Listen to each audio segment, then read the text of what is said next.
नमस्ते। जैसा कि आपको पता है, आप देख रहे हैं मेरा channel R by yoga kidney health diet life और मैं एक किडनी ट्रांसप्लांट रेसिपिएंट हूँ।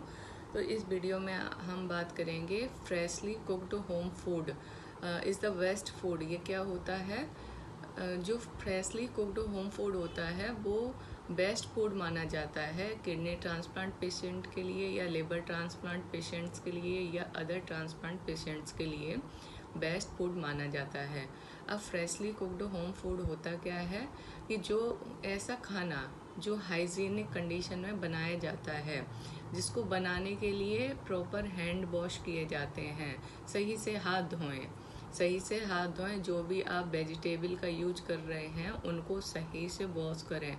मैंने पहले भी पिछले वीडियोस में आपको बताया भी है कि वेजिटेबल को अच्छे से गर्म पानी में धोएं, उनको साफ़ करें। उसके बाद जो जिस चाकू से आप साफ़ करते हैं उस चाकू को देखिए कि वो चाकू आपका बिल्कुल साफ़ है कि नहीं। उस चाकू को अच्छे से धो के वेजिटेबल को अच्छे से पील करें, उसको अच्छे से काटें। उसके बाद ही उसको कुक करें।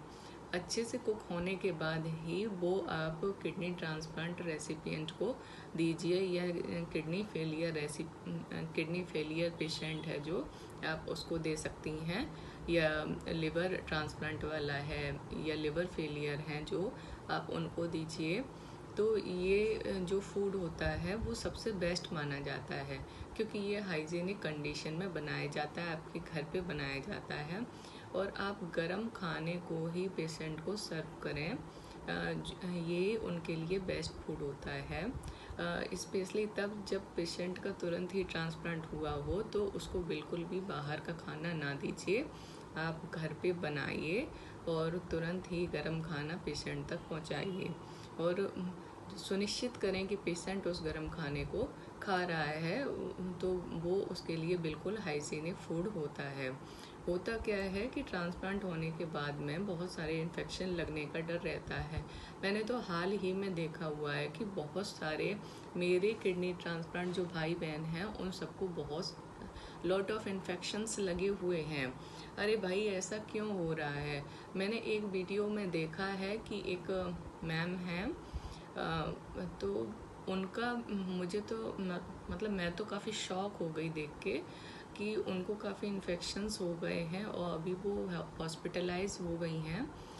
तो होता क्या है, मैंने उनके फिर कुछ और वीडियोस देखे तो उसमें मेरी समझ में ये आया कि जिस जगह पर वो रह रही हैं, मतलब किडनी ट्रांसप्लांट की फर्स्ट कंडीशन तो आपकी यही होती है कि आप जहाँ पर अपने रेसिपिएंट को रखें, मतलब जिसका किडनी ट्रांसप्लांट हुआ है उसको रेसिपिएंट कहते हैं, जिसको किडनी मिली है। तो जहाँ पर उसको रखें ना, तो आप प्रॉपर देखिए कि हाइजीन मेंटेन है कि नहीं। नमी का विशेष ध्यान रखें कि उन स्थानों पर नमी नहीं होनी चाहिए जहाँ पेशेंट का कमरा हो। अगर पेशेंट कहीं वॉक करने के लिए जाता है तो अगर सूखी साफ़ सुथरी जगह है तो ही आप उसको बाहर वॉक करने के लिए निकालें। अगर ऐसा नहीं है तो उसको कमरे के अंदर ही टहला दें। मैंने उनका वीडियो में देखा कि अब वो जहाँ वॉक कर रही हैं, जहाँ टहल रही हैं, तो वहाँ पर क्या है, काफ़ी मुझे ऐसा झाड़ियाँ टाइप की लगती हैं, जंगल जैसा लगता है, और काफ़ी नमी भी लगती है, पानी भी लगता है, सब कुछ लगता है। और पेट्स भी हैं, डॉगी मेरे पास भी है, पर मैं उसके साथ अब इतना फ्रेंडली नहीं हूँ। मैं उससे एक डिस्टेंस मेंटेन करके रखती हूँ। और कुछ टाइम बाद आपका पेट भी समझ जाता है कि इनको कोई प्रॉब्लम हो गई है, जो मुझसे उतना डिस्टेंस रखती हैं तो मुझे भी रखनी चाहिए। तो मैंने उनके वीडियोस में देखा है कि उनके पास काफ़ी पेट्स हैं, कैट भी है, डॉग भी है। मैंने देखा है वीडियोस में, तो ये अनहाइजीनिक कंडीशन बन जाती है, तो इन्फेक्शन होने के चांसेस रहते हैं। अब या तो उनको निमोनिया हो गया है या उनको कोई अदर इन्फेक्शन है। उन्होंने जो वीडियो में बताया था कि उनके लंग्स में पानी भर गया है, जो उनके लंग्स हैं तो उनमें उनको पानी भर गया है, तो उनको ये कफ जैसा रहता है, और काफ़ी टाइम से उनको फीवर भी चल रहा है, तो इस वजह से फिर वो हॉस्पिटलाइज हुई थी। तो कुछ प्लूरल इन्फेक्शन बताया उनके डॉक्टर ने और उसका उन्हें ट्रीटमेंट चल रहा है। तो मैं कहूँगी कि इन्फेक्शन तो हम लोगों को हो ही जाते हैं, बट अगर हम लोग खुद से थोड़ा सा ध्यान रखें तो हम इनसे बच सकते हैं। जैसे कि हमें साफ़ सुथरी जगह पे रहना है, सारी एक्टिविटी नहीं करनी है। पहले तो अपने दिमाग से ये बिल्कुल निकाल दें कि आप बिल्कुल ही नॉर्मल हैं, जो आप पहले सब कर सकते थे वही आप फिर से सब कर सकते हैं, ऐसा बिल्कुल भी नहीं है। हाँ, आप अच्छा खा पी सकते हैं, टहल सकते हैं, आप अपनी दिनचर्या को फॉलो कर सकते हैं, पर आप वो सारे काम नहीं कर सकते हैं जो आपका अदर कैंडिडेट कर सकता है, जो कि बिल्कुल नॉर्मल है। आपको जो ज़िंदगी मिली है वो एक दायरे में मिली है, बहुत सारे प्रिकॉशंस हैं जिनको आपको फॉलो करना है। अगर आप उन प्रिकॉशंस को फॉलो नहीं करेंगे तो आप हॉस्पिटल के बेड पर ही पाए जाएंगे।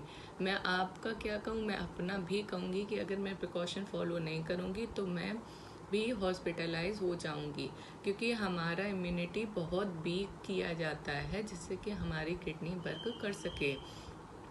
तो अगर आपको अच्छा रहना है और आपकी किडनी अच्छे से वर्क करे तो इसके लिए आपको इम्यूनो सप्रेशन मेडिसिन पे रहना होता है, और जो कि हमारी इम्यूनिटी को वीक करती है, ना कि बिल्ड करती है।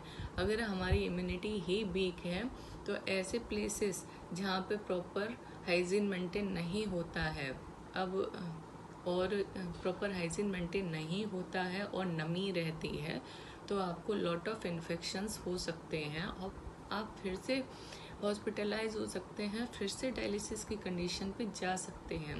तो अब आप कोई बच्चे तो हैं नहीं, इतना सफ़र करके आए हैं, तो प्लीज़ आप अपना खुद सफ़र करके आए हैं तो प्लीज़ आप अपना खुद से ध्यान रखिए। कोई दूसरा ध्यान रखने नहीं आएगा।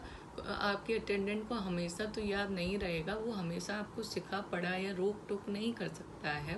भाई आपका जीवन है, आपको जीना है, तो इसके लिए आपको खुद ही बहुत सारे प्रिकॉशंस फॉलो करने पड़ेंगे।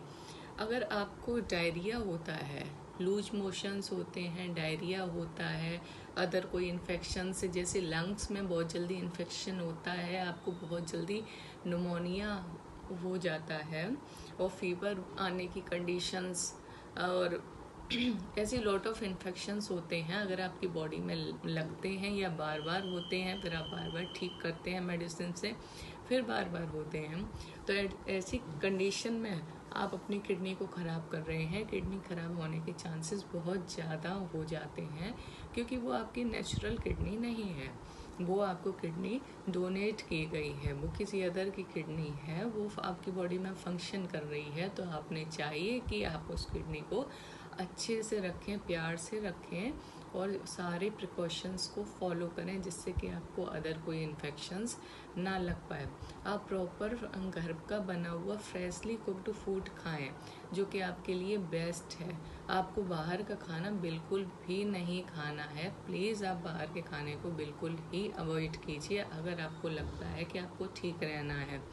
और पहले वीडियोस में मैंने बताया था आपको कि आपको ठीक क्यों रहना है, आपको अपनी फैमिली के लिए ठीक रहना, अपने बच्चों के लिए ठीक रहना है। ये सबसे बड़ा रीज़न है। खुद को अच्छा रखना है, अच्छा रखने के लिए आपको ठीक रहना है। तो अगर आपको मेरी इन्फॉर्मेशन इन्फॉर्मेटिव लगती हो तो आप प्लीज़ मेरे वीडियोस को लाइक करें, शेयर करें एंड सब्सक्राइब करें। और जो भी आपकी प्रॉब्लम्स हो, और प्लीज़ किडनी ट्रांसप्लांट कराने से बिल्कुल भी ना डरें। बहुत से लोग कमेंट करते हैं कि कराना चाहिए या नहीं कराना चाहिए, कि प्लीज़ आपको कराना चाहिए, क्योंकि इससे आपकी ज़िंदगी बन जाती है, आपकी सारी प्रॉब्लम्स ख़त्म हो जाती हैं ट्रांसप्लांट कराने के बाद में। तो आपको ट्रांसप्लांट तो कराना चाहिए, पर सोच लीजिए कि आप इतना प्रिकॉशन फॉलो कर पाएंगे या नहीं। अगर आपने सोच रखा है कि आपको प्रिकॉशंस ही फॉलो नहीं करने हैं तो किडनी ट्रांसप्लांट कराने का कोई मतलब नहीं है।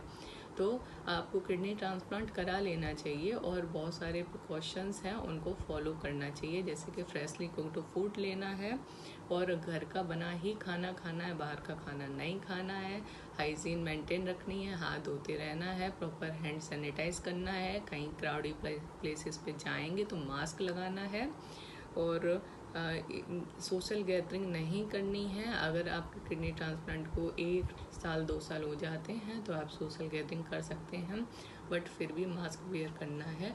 बस इतने ही सारे हैं, और प्रॉपर मेडिसिन लेनी है। बस यही प्रिकॉशंस हैं। अगर आप इतने फॉलो कर सकते हैं तो प्लीज़ आप किडनी ट्रांसप्लांट कराइए और स्वस्थ रहिए, और आप अपने फैमिली को भी हैप्पी रखिए। अगर आपको मेरी इन्फॉर्मेशन इन्फॉर्मेटिव लगती है तो प्लीज़ मेरे वीडियोस को लाइक कीजिए, शेयर कीजिए एंड सब्सक्राइब कीजिए। और आपकी जो भी प्रॉब्लम्स हों आप कमेंट सेक्शन में मुझसे पूछ सकते हैं, मैं सभी के आंसर दूंगी। Thank you.